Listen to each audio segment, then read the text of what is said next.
Bonsoir à tous, bienvenue sur France 24 dans Paris Direct. Tout de suite, les titres de cette édition. Et on ouvre ce journal avec ce retour au calme au Tchad après des manifestations meurtrières jeudi. Une cinquantaine de personnes ont perdu la vie, d'après le bilan officiel donné par le Premier ministre. Les manifestants protestaient contre la prolongation de la période de transition dans le pays et le maintien au pouvoir du président. Les détails avec Bilal Tarabé.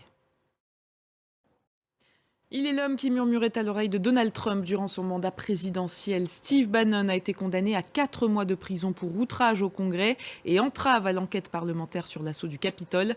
L'ancien conseiller stratégique de Donald Trump avait refusé de témoigner et de transmettre des documents dans le cadre de cette enquête. L'ex-président a lui été cité à comparaître. Les détails avec Marc Pope. Et on va parler de cette condamnation de Steve Bannon avec Stéphane Dreyfus, avocat, ancien procureur et ancien président de l'Union internationale des avocats. Bonjour. Est-ce que cette condamnation était attendue et est-ce qu'elle va avoir un impact sur l'enquête ? C'est-à-dire, la condamnation, c'est une fête depuis plusieurs semaines. Merci Stéphane Dreyfus. Je rappelle que vous êtes avocat, ancien procureur et ancien président de l'Union internationale des avocats. Tout autre chose à présent, on va parler de ce sommet du Conseil européen qui s'est terminé aujourd'hui. Les 27 s'étaient réunis pour tenter de trouver une solution à la crise énergétique et à la pénurie de gaz en Europe.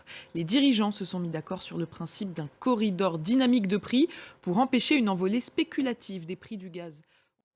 Direction l'Italie qui est désormais dotée d'un tout nouveau gouvernement puisque Giorgia Meloni, la nouvelle première ministre d'extrême droite, a été chargée d'en former un par le président Mattarella. À noter le retour de Matteo Salvini qui récupère le poste de vice-premier ministre. Plus de précisions avec Antoine Mariotti. Mauvaise nouvelle pour Simona Halep, l'ex numéro 1 mondial de tennis est provisoirement suspendue pour dopage. En cause, un échantillon fourni lors du dernier US Open qui montrait des traces de roxadustat. Et c'est la fin de cette édition. Merci de l'avoir suivi. Retrouvez tout de suite le journal de l'Afrique présenté par Fatima Tawal.